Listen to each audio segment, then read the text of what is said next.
Do you own a COROS watch? Because if you do, you're about to get a whole bunch of new features for free. Let's talk about it. By the way, it's my dog back there. He never sits back there. What are you doing back here, buddy? Let's cut right to the point of this video. COROS just released a new firmware update that I've had for a couple of weeks now that I've been testing in beta. This includes a whole bunch of new features.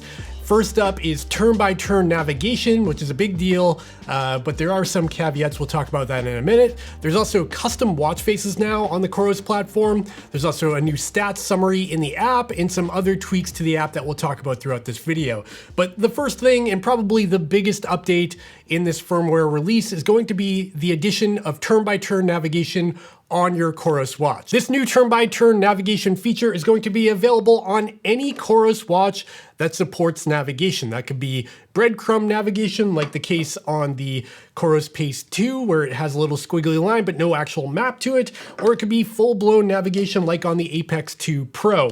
This includes all COROS models except for the original Apex. And I feel bad saying this, but if you do own the original Apex 42 or 46 millimeter version, this watch will not get this new feature, and that's simply due to a hardware limitation. There isn't enough memory and storage in the watch for this feature to take place, so COROS was not able to add it to this watch, unfortunately. So a few months ago, if you're unaware, COROS added the ability to create a course within the app on your phone in the COROS app using the Explore tab, which allowed you to design a pre-made course that you could sync to your watch and then follow it when you're out trail running or hiking or doing whatever. Now, COROS has taken this one step further with turn-by-turn navigation, because originally when you had this feature on your watch and you were approaching a turn, the watch wouldn't tell you to turn. It would simply let you know if you left the course, but you'd have to look down and physically see whether or not the turn was approaching or not. So now on this new COROS firmware, when you are navigating a course using a pre-made course from the Explore tab in the COROS app, it will include turn-by-turn navigation. And then when you start that navigation on your watch and you're out running on the trails or on the roads, you will get a notification in the form of a pop-up at the top of the screen, and I'll show that on the screen now, that'll show which way to turn on approaching turns. This is a really welcome feature on COROS watches and makes it much more comparable to something like a Garmin when you're using navigation. However, there are still some limitations with this feature. For example, there are arrows to let you know which way to turn, but there's no distance indicator on that arrow to let you know how far away from the turn you are. It's not a huge deal, but I do wish there was a little, dialogue to let you know how far away from the turn you physically were. Another limitation with this new turn-by-turn feature is that the maps on COROS do not have labels. So there's no labels on the roads or on trails to let you know the actual name of the trail or road that you're on. On turn-by-turn directions on a Garmin, for example, you will get the name of the trail or road that you're supposed to be turning onto. On the COROS watch, you simply get the arrow and no additional information. Again, not a huge deal, but it would be nice to see COROS enhance these maps a little further to get labels so you know what road or trail you're on by glancing at your watch. And one more quirky thing about this turn-by-turn navigation is that, like I said, it relies on the map data from the COROS maps on your phone and not the actual map on your watch. So they're using that map data to generate the turns. And in some cases, they do miss some turns because the turns aren't totally clear on the map, or maybe that trail or road is missing from the map. So it's not like 100% reliable and perfect yet, in my experience, but for the most part, it is pretty reliable. I'd say, 95% of the time I am getting accurate turn notifications. And one more thing I want to mention about the turn-by-turn navigation is that you aren't forced to use it. The feature will be available on your watch, but you can simply turn it on or off in the navigation settings before you start your activity if you don't want to see those pop-ups come up. I don't know why you'd want to do that because it's pretty cool, but at least the option's there. With turn-by-turn navigation out of the way, let's move on to the next new feature that's notable in this firmware update, and that's going to be custom watch faces. So as you can see here, I'm in the COROS app on my phone, I'm in my device settings, and now I can click on watch faces. And just like before, I've got all of the pre-configured watch faces that COROS makes available, and there's a ton of them to choose from.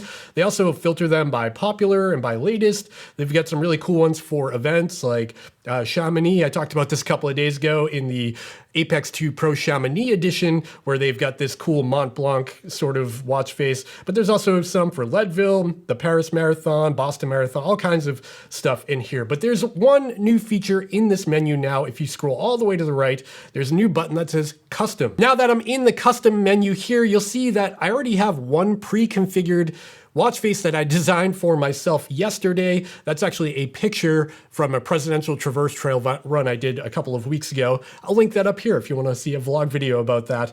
But back to the point, there's also a button for create your own. If I click on create your own here, you can see that I've got a bunch of options. So at the bottom of the screen is a whole bunch of different layouts you can choose from with different information. So if I click this first one here, you'll see there's the battery percentage up top, there's the step count, my heart rate, and the time of day, the date, etc. I can also change the color of the font that's used on this watch face from a bunch of different choices at the bottom of the screen here. Now there are digital and analog watch faces, so if I click on analog here, you'll see a bunch of different hand styles for analog.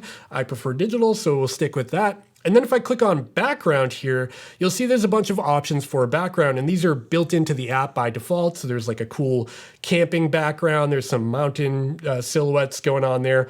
But I can also dive into my photo library on my phone and choose my own image, which is kind of cool. For the purpose of this video, I'm gonna choose this image of my daughter at the beach the other day. You can see there's a rainbow in the background. It was a pretty epic rainbow.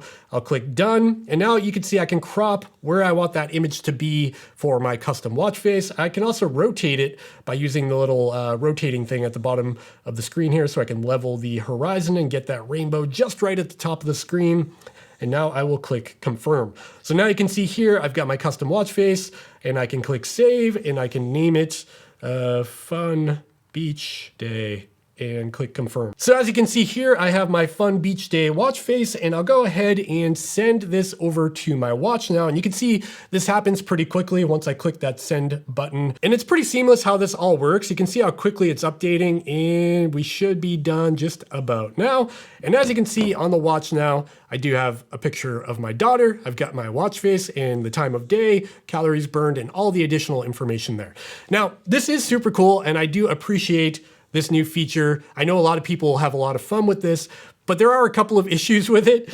There aren't really issues to the design and how it works. I actually think it works really well. The problem is the image you choose. So depending on what image you choose, it can be really hard to read some of the data.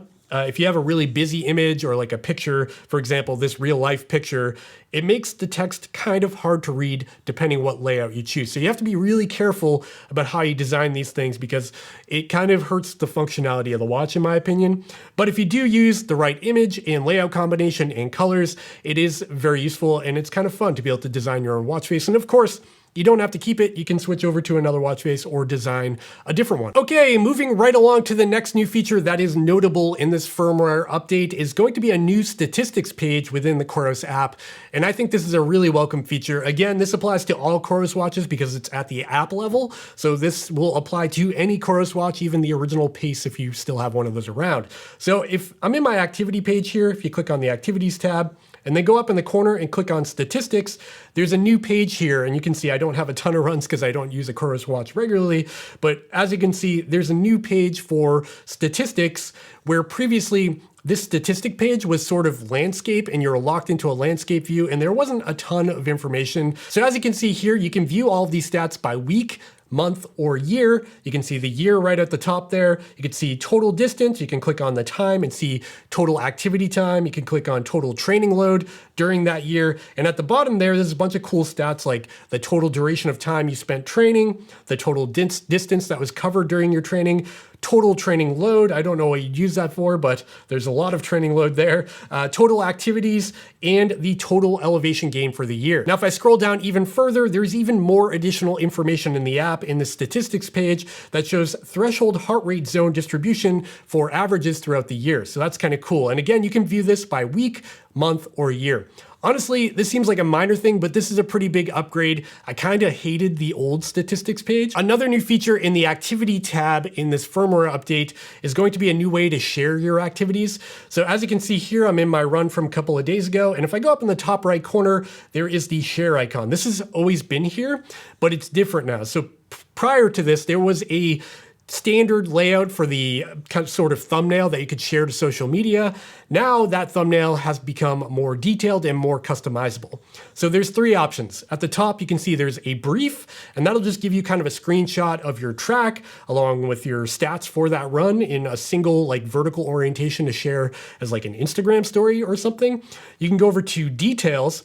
This one's really interesting, and this will share like every detail about your activity. So if I scroll, you can see it becomes one huge vertical sort of scrolling image, which is kind of cool. It's not really useful for sharing on social media, but if you did want to snapshot an activity and send it to a friend or family member to show what epic thing you've done instead of putting it on Strava, you could send them this image and they could literally get all of your information from your running power to your elevation gain to your stride length, like a ton of information here in this detail view. And then there's customizable. So if I click on custom, this is a customizable image that you can add text to using the app here. So if I click edit, I can go in, I can change the aspect ratio from vertical to square if I want it to be an Instagram post versus a story.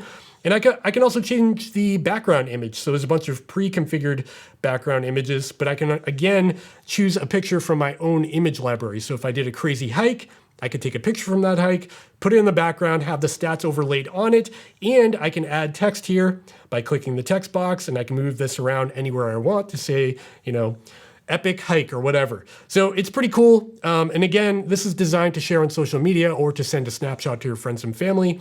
You know, not something I use all the time, but a nice update to this area of the app. There is one more notable update within the COROS app. And again, this is sort of minor, but I'll mention it in this video anyways.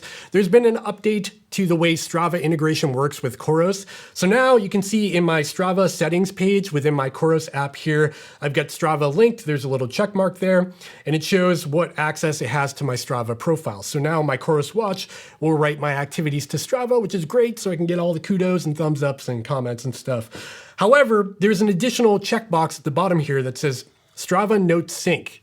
So this new checkbox will actually transfer some of the information from your activity in the form of text over to your Strava activity when it syncs over. So right now, all it does is transfer over your training load for that specific activity. So if you go on a run and then sync it with Strava, in the notes, in the description of that run, it'll show the training load. It'll just say training load and then whatever value it is for that specific run. I don't actually know why you want to do this. I don't see the value in it, but it's here, and I'm wondering if it's here for a purpose in the future. Maybe this is sort of the foundation for something else they're doing. But for now, all it does is sort of transfer over your training load to your Strava activity. And with that, that's sort of the end of the noticeable updates that I've noticed throughout the firmware and on the watch itself. The turn-by-turn navigation is definitely the biggest update happening in this firmware release, and then all this other stuff is sort of minor. However, there's a bunch of other updates happening within the COROS app and behind the scenes under the hood. That includes an update to the resting heart rate metric, adding favorite locations to your Explore tab within the app. You can now merge points while creating a course in the Explore tab. There's additional metrics for the Stride Pod. There's been improvements to the Wi-Fi on the watches to get better connectivity. And there's been some tweaks throughout the entire user interface in the COROS app to make it look a little bit nicer. All of those are pretty minor and you may not care about them, but I thought I'd just throw them out there really quickly in case you do. Oh yeah, I forgot to mention one more update to the COROS firmware on your watch, and it's the extension of total activity time. So before this, if you had a COROS watch, the longest activity you could do before you had to hit stop was 200 hours long. That's a very long activity. I don't know who's going on a 200-hour run, but if you are, you'll be happy to know that now you can run for 1,200 hours. They've increased the limit from 200 hours to 1,200 hours on your COROS watch. So there's that. I don't know who's affected by that, but if you are, you're probably happy to hear it. And with that, we have reached the end of this short firmware update video and what I think about it so far. The most notable update here is definitely that turn-by-turn navigation feature, but all these other minor updates are welcome as well. And I've said this before, and I'll say it again, I really appreciate how COROS does these firmware updates because they include everybody. If your watch is capable of handling this feature, you're gonna get it on your watch. So it's kind of nice knowing that when you get into this COROS ecosystem, you're spending money on a device that will continue to get updates down the road until it can't. But that's my opinion on it, and now I want to hear from you. Do you own a COROS watch? Are you excited about this firmware update? Are you going to use the turn-by-turn navigation? Is it good? Is it bad? Let me know in the comments down below what you think about it. I'd love to hear from you. And that's it. We've reached the end of the video. If you enjoyed this video, and you probably did if you're still watching, please consider giving me a thumbs up and subscribing to the channel down below. Make sure to check out the podcast channel. I'll have that link down there as well. And if you're planning on getting a COROS watch, check out the links in the description because those do help support this channel and they cost nothing extra to use, so you might as well use them to keep this light turned on and these microphones working. That would be great. That's it for this one. I hope you found it helpful. I'll see you next time. Conan, anything to say? Can you hear him? He's snoring right now. Okay, that's it. I'll see you later. Bye.